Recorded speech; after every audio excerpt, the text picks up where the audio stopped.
संजय राऊत डिप्रेशनमध्ये, त्यांची मानसिकता चांगली नाही. नारायण राणेंचा घणाघात.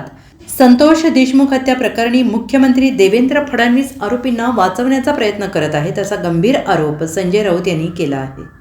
संजय राऊतांच्या आरोपानंतर भाजप खासदार नारायण राणे यांना माध्यमांनी सवाल केला असता त्यांनी थेट हल्लाबोलच केलाय.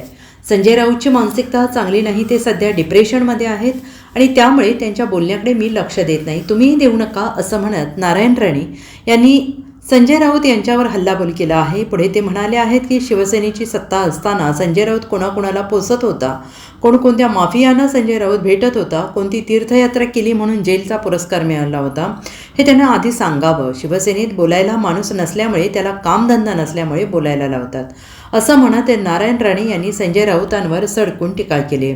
शिवसेनेबाबत युती याबाबत नारायण राणेंना सवाल केला असता ते म्हणाले, याबद्दल वरिष्ठ नेते निर्णय घेतील, तो निर्णय आम्हाला मान्य राहील. मी काही ज्योतिषी नाही, त्यामुळे आत्ता काही सांगू शकत नाही, असं म्हणत राणेंनी यावर बोलणं टाळलेलं आहे.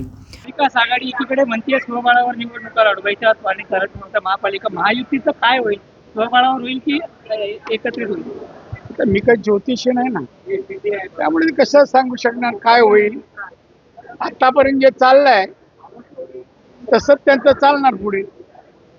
संजय राऊत म्हणताय की बीड प्रकरणामध्ये जे आहे ते मुख्य आरोपीला वाचवण्याचं काम मुख्यमंत्री करतायत, माफियांना प्रोटेक्शन देण्याचं काम मुख्यमंत्र्यांकडून सुरू आहे. माझ्या माहितीप्रमाणे संजय राऊतची मानसिकता आता चांगली नाहीये. डिप्रेशनमध्ये सध्या संजय राऊत आहेत. त्यांच्या बोलण्याकडे लक्ष मी तर देत नाही, आपणही देऊ नका. स्थानिक स्वराज्य bureau report, SBN Marathi, Mumbai.